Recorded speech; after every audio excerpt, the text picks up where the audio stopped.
La meiosis es un proceso de división celular que comprende dos divisiones sucesivas, que no son dos mitosis, aunque tengan algunas semejanzas. Lo importante de la meiosis es que a partir de una célula diploide, una célula con 2N cromosomas, se van a obtener al final 4 células haploides, 4 células con N cromosomas. Y además, estas 4 células haploides que se obtienen al final son genéticamente diferentes. Por lo tanto, la meiosis siempre se produce en células diploides y siempre da lugar a células haploides. ¿Qué finalidad tiene la meiosis? Bueno, la meiosis está relacionada con los ciclos vitales en los cuales se produce reproducción sexual. En la reproducción sexual se juntan dos gametos para dar lugar a un cigoto.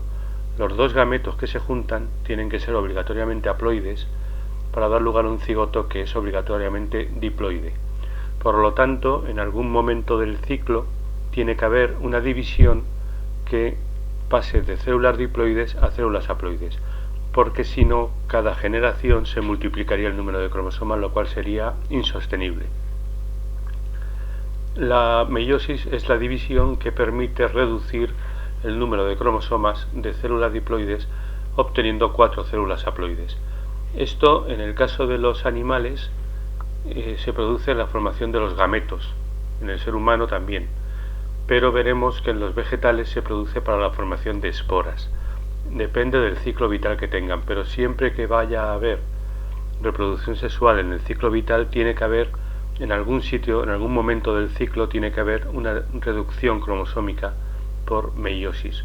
La meiosis ocurre una sola vez en el ciclo, mientras que la mitosis en seres pluricelulares puede ocurrir muchísimas veces. Y una segunda finalidad de la meiosis muy importante es la de aumentar la variabilidad genética de la descendencia. Esto se produce por dos motivos. Uno, por la recombinación que se va a producir, como veremos ahora, en la primera división meiótica. Esta recombinación lo que va a producir es que se van a mezclar cromosomas, se van a intercambiar fragmentos cromosomas del padre y de la madre del individuo. Y una segunda causa de aumento de variabilidad es el reparto aleatorio de los cromosomas en anafase 1 y en anafase 2. Este aumento de la variabilidad genética es muy importante, ya que facilita el proceso de evolución, unido por supuesto a la mutación. Bien, la meiosis consta de dos divisiones, una primera división meiótica que es reduccional y una segunda división meiótica que es ecuacional, y cada una de ellas consta de una profase, metafase, anafase y telofase. Se parten de una célula 2N cromosomas. En la primera división, que se llama reduccional, se reduce el número de cromosomas a N, y en la segunda se mantiene este número de cromosomas. Se divide el número de cromosomas, pero no es una división cualquiera. Por ejemplo, en el ser humano, si tenemos 46 cromosomas, no se pueden coger 23 cualesquiera para cada célula hija, sino que son concretamente N. Y recordaremos que N significa una guarnición cromosómica completa, o sea, un cromosoma de cada pareja de homólogos. Antes de la meiosis hay una interfase premeiótica en la cual se va a producir la replicación del ADN, de forma que cuando se condensen los cromosomas, cada cromosoma va a estar compuesto por dos cromátidas hermanas idénticas. En la profase 1 se van a producir quizá los procesos más importantes de la meiosis. Se va a producir el apareamiento de los cromosomas homólogos. Los cromosomas homólogos son los cromosomas que proceden uno del padre y otro de la madre y que tienen genes para los mismos caracteres, son iguales morfológicamente, pero no tienen por qué ser idénticos, porque pueden tener distintas formas alélicas para un determinado gen. Por ejemplo, pueden tener un gen para el color de ojos, pero que en un cromosoma homólogo sea ojos marrones y en el otro ojos azules. El apareamiento de estos cromosomas homólogos gen a gen da lugar a lo que se denomina bivalentes o tétradas. En la profase 1, los cromosomas homólogos van a sufrir el proceso de sobrecruzamiento o entrecruzamiento, que consiste en que se van a intercambiar fragmentos de cromátidas homólogas, o sea, entre cromosomas homólogos. Estas cromátidas tienen los mismos genes para los mismos caracteres, pero formas alélicas distintas. Por tanto, se va a mezclar la información genética y por eso se dice que se produce recombinación genética. Aquí tenemos una profase 1 en anteras de lirio, que es donde se producen vegetales, en la flor. Como se puede ver, los cromosomas se van haciendo patentes, aunque todavía no se distinguen perfectamente. En la metafase 1, los bivalentes, los cromosomas unidos y ya sobrecruzados, se van a migrar a la placa metafásica. Bueno, al final de la profase 1 desaparece la envoltura nuclear, desaparece el nucleolo, los cromosomas quedan libres en el citoplasma y el uso acromático que ya se ha desarrollado los va a unir, pero la unión se va a producir por los cinetócoros, quedando orientado cada cromosoma homólogo del bivalente a un polo de la célula. Esta orientación es aleatoria, lo cual quiere decir que se pueden producir muchas posibilidades. En concreto, se pueden dar 2 elevado a n, siendo n el número haploide de cromosomas. Es una cuestión de combinatoria. Los cromosomas van a migrar aleatoriamente para un lado o para el otro. Por ejemplo, en este dibujo tenemos 2 cromosomas que la parte del centrómero es azul hacia arriba y uno que la parte del centrómero es rojo. Pero podrían ser los 3 azules hacia arriba, los 1 azul y 2 rojos, todas las posibilidades. En este caso, como son 2n igual a 6, n igual a 3, sería 2 elevado a 3, 8 posibilidades. En la fase 1, igual que ocurría en la mitosis, los filamentos del huso se acortan y tiran por los centrómeros, por los cinetócoros, pero aquí van a tirar de cromosomas enteros recombinados. O sea, van a ir cromosomas, uno de cada pareja de homólogos, pero ya no es el cromosoma homólogo original, sino un cromosoma homólogo recombinado. Por tanto, ha intercambiado fragmentos de cromátida con la pareja. Aquí se produce, como digo, una distribución aleatoria de los cromosomas, porque han quedado orientados aleatoriamente durante la mitosis al unirse al uso acromático. Bueno, aquí tenemos algunas imágenes de anteras de lirio. Aquí no hay centriolos porque es vegetal. En la telofase 1 los cromosomas llegan a los polos, se condensan, se forma la envoltura nuclear y tenemos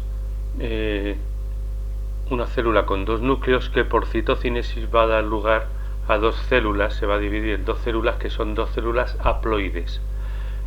Cada célula tiene por tanto n cromosomas, pero estos n cromosomas tienen cada uno 2 cromátidas.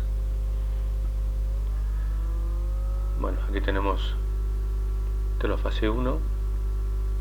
Ahí vemos cómo está apareciendo el surco de segmentación, puesto que esto es célula vegetal, el fragmoplasto que da lugar al surco de segmentación.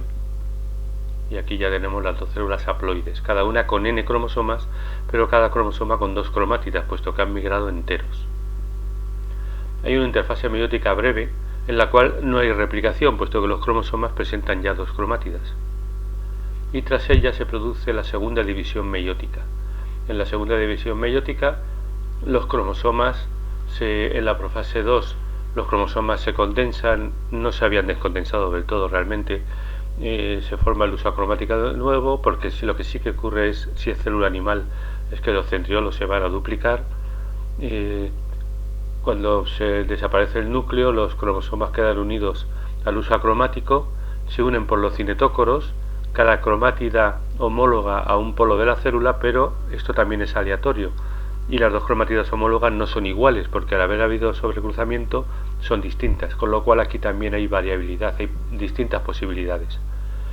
En la anafase 1, el uso acromático, los microtúbulos cinetocóricos tiran de los cromosomas, se acortan y van tirando de los cromosomas por el cinetócoro hacia los polos, y al final, en la telofase 1, tenemos 4 células haploides con una dotación cromosómica cada una, o sea, n cromosomas, pero además las 4 son distintas.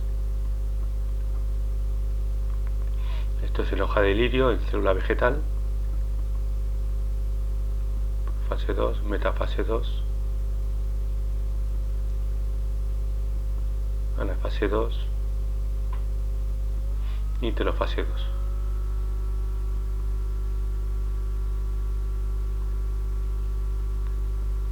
Bien, ¿qué diferencias hay entre mitosis y meiosis? Pues hay diferencias a varios niveles. A nivel genético, en la mitosis hay un reparto exacto del material genético, mientras que en la meiosis hay una segregación al azar de los cromosomas homólogos. Y además hay sobrecruzamiento, con lo cual al final las células que se producen tienen distinta dotación génica. Para empezar son haploides, mientras que la célula madre es diploide, pero además entre ellas las 4 tienen distintos genes.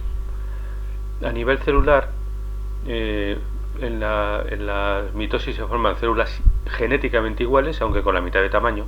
En la meiosis se forman células que tienen la mitad de cromosomas y además cromosomas distintos, distinta información génica. Todas ellas tienen un cromosoma 1, un cromosoma 2, un cromosoma 3, o sea, el juego cromosómico con un homólogo de cada, pero los genes, los alelos, las formas alélicas que tienen esos cromosomas son distintas en las células resultantes. A nivel orgánico, la mitosis en organismos unicelulares sirve como reproducción asexual, en organismos pluricelulares sirve para el desarrollo, crecimiento, reparación, regeneración de órganos, de tejidos, mientras que la meiosis sirve para producir o bien células reproductoras, que pueden ser o bien células reproductoras sexuales, que son los gametos, o formación de esporas como células reproductoras asexuales, y en algún ciclo para formación de organismos haploides directamente.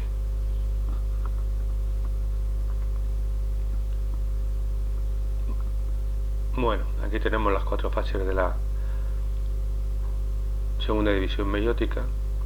En cuanto al significado biológico de la meiosis, a nivel genético aumenta la variabilidad genética porque se produce sobrecruzamiento, con lo cual se mezcla el material genético que un individuo tiene. Por ejemplo, en un ser humano, la mitad de nuestros cromosomas, N cromosomas, vienen de nuestro padre y N de nuestra madre, pero al haber sobrecruzamiento, los cromosomas que pueden pasar a nuestros hijos pueden ser mezcla del material genético de nuestro padre y de nuestra madre. El hecho de que haya aleatoriedad en el reparto en la distribución de los cromosomas a la fase 1 y en la fase 2 hace que haya una inmensa cantidad posible de gametos que se puedan crear. De hecho, todos los gametos que se producen son distintos. A nivel celular se produce la reducción cromosómica de células diploides a células haploides, lo cual es fundamental en los ciclos que tienen reproducción sexual para mantener el número de cromosomas. Y a nivel orgánico, las células resultantes son gametos o bien esporas, dependiendo del ciclo vital que tenga el organismo. Aquí tenemos algunas imágenes estos son mitosis.